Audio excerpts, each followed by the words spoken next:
नमस्कार मित्र आणि मैत्रिणींनो. तर आज आपण 5 सप्टेंबर अर्थात शिक्षक दिन याविषयी संपूर्ण माहिती मराठीमध्ये जाणून घेऊ. 5 सप्टेंबर म्हणजे डॉक्टर सर्वपल्ली राधाकृष्णन यांचा स्मृतिदिन.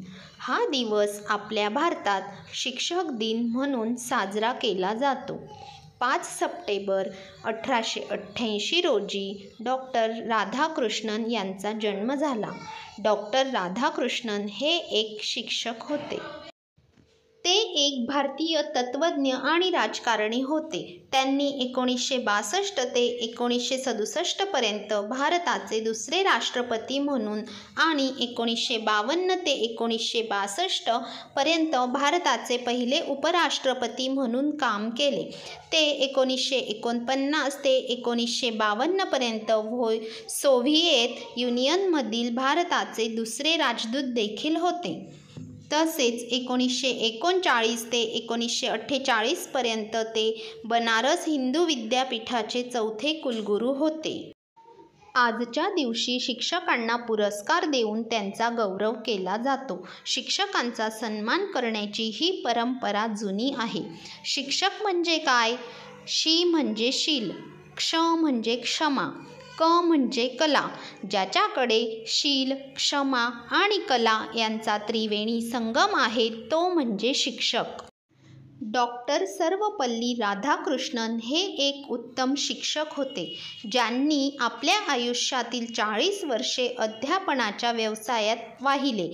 ते विद्यार्थ्यांच्या जीवनात शिक्षकांच्या योगदानासाठी आणि भूमिकेसाठी प्रसिद्ध होते, म्हणूनच शिक्षकांविषयी विचार करणारे आहेत. एकदा त्यांचे विद्यार्थी आणि मित्रांनी त्यांना सांगितले की ते त्यांचा वाढदिवस साजरा करू इच्छितात.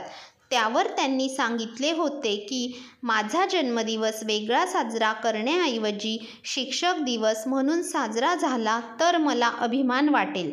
हा दिवस 1962 सालापासून शिक्षक दिन म्हणून साजरा होऊ लागला. डॉक्टर सर्वपल्ली राधाकृष्णन विद्वत, प्रचूर व्यासंगी होते.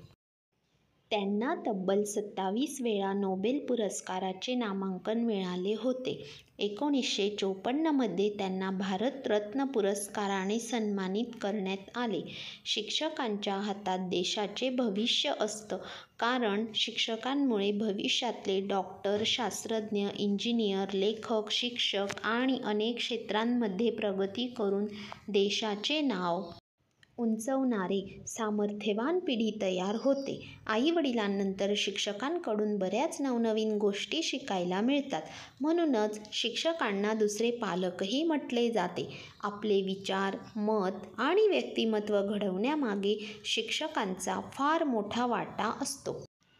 चांगले संस्कार, शिस्तीत राहणे आणि योग्य शिक्षण देऊन जगासमोर उभं राहण्याची ताकद शिक्षकांमुळेच येते. या नात्याचे महत्त्व समजवण्यासाठी आणि शिक्षकांप्रती प्रेम व्यक्त करण्यासाठी हा दिन साजरा केला जातो. आई-वडील हे आपले पहिले गुरु आणि शिक्षक हे दुसरे गुरु असतात. आईप्रमाणे शिक्षक देखील आपल्या विद्यार्थ्यांवर चांगले संस्कार व प्रेम करतात. गुरुजी हा शब्द शिक्षकांसाठी अगदी योग्य आहे. आपल्याला शिकवणारे ते आपले गुरु. या शब्दात प्रेम, आपुलकी अशा भावना आहेत. जेवढा जास्त वेळ आपण आपल्या घरी असतो, त्यापेक्षा जास्त वेळ आपण आपल्या शिक्षकांबरोबर असतो. आपले संपूर्ण जीवन शिक्षण आणि शिक्षक यांच्यामुळे बदलून जाते. शिक्षणामुळे आपला सर्वांगीण विकास होतो. आपल्याला जीवनात योग्य दिशा देण्याचे काम शिक्षक करत असतात. एका शिक्षकाच्या हातून कितीतरी विद्यार्थी घडत असतात आणि ते अगदी देशाच्या कुठल्याही भागात आपल्या शाळेचे आणि गुरूंचे नाव लौकिक करतात. शिक्षण फक्त नोकरीला लागावे अथवा पैसे कमवण्यासाठी असते, अशी भावना मनात न ठेवता शिक्षण हे आपल्या जीवनात प्रत्येक क्षणाला उपयोगी येते आणि आपल्या देशाच्या विकासासाठी घेतले पाहिजे. आणि शिक्षणाकडे एक पैसे कमावण्याचा मार्ग आहे असे न बघता यातून देशाचा विकास कसा होईल या दृष्टिकोनातून शिक्षणाकडे प्रत्येकाने पाहावे. माझे गुरुजी आणि माझ्या सर्व शिक्षकांना माझा शतशः प्रणाम. धन्यवाद. आपल्या चॅनलला सबस्क्राईब करा.